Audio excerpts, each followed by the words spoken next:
बिहार में एनडीए की प्रचंड विजय की। बिहार चुनाव में एनडीए ने प्रचंड जीत दर्ज की है। इस चुनाव में यूपी के नेताओं का भी बहुत कुछ दांव पर लगा हुआ था। बिहार विधानसभा चुनाव में सीएम योगी और अखिलेश यादव ने ताबड़तोड़ प्रचार जो किया था। इस रिपोर्ट में जाने दोनों नेताओं के प्रचार वाली सीटों का क्या हाल रहा।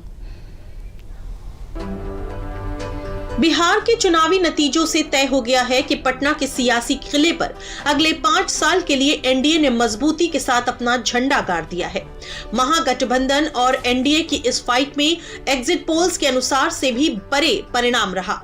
बिहार की जनता ने पीएम मोदी और सीएम नीतीश कुमार की जोड़ी पर भरोसा किया और एनडीए की इस आंधी में महागठबंधन धड़ाम हो गया।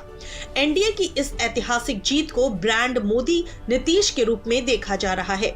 लेकिन बिहार चुनाव में यूपी के नेताओं का भी बहुत कुछ दांव पर लगा हुआ था।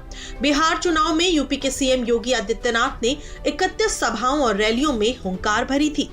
वहीं समाजवादी पार्टी के मुखिया अखिलेश यादव ने किसी भी सीट पर चुनाव लड़े बगैर बिहार में महागठबंधन के पक्ष में 22 सीटों पर चुनावी रैलियां की थी। लेकिन बिहार के चुनावी नतीजों में करीब 87% स्ट्राइक रेट के साथ सीएम योगी का प्रदर्शन शानदार रहा, जबकि सपा अध्यक्ष अखिलेश यादव का प्रदर्शन फीका रहा। बिहार में सीएम योगी ने एनडीए के लिए ताबड़तोड़ प्रचार किया था। सीएम योगी ने 31 चुनावी सभाएं और रैलियां की, जिनका सीधा असर नतीजों में दिखाई दिया। एनडीए के 31 में से 27 प्रत्याशियों ने जीत दर्ज की। स्ट्राइक रेट करीब 87% रहा, जबकि अखिलेश यादव के प्रचार वाली 22 सीटों में सिर्फ 2 सीटों पर महागठबंधन को जीत मिली। अखिलेश यादव का स्ट्राइक रेट महज 9% रहा। वहीं बसपा प्रमुख मायावती ने बिहार के कैमूर जिले में सभी 5 प्रत्याशियों की मौजूदगी में भभुआ सीट पर प्रचार किया था। बसपा ने बिहार में महज 1 सीट पर जीत दर्ज की। ऐसे में मायावती का स्ट्राइक रेट करीब 20% रहा। यूपी से चंद्रशेखर आजाद की आजाद समाज पार्टी, स्वामी प्रसाद मौर्य और सुभाषपा ने भी चुनाव में किस्मत आजमाई, लेकिन वे अपनी अपनी पार्टी के प्रत्याशियों की जमानत तक नहीं बचा पाए।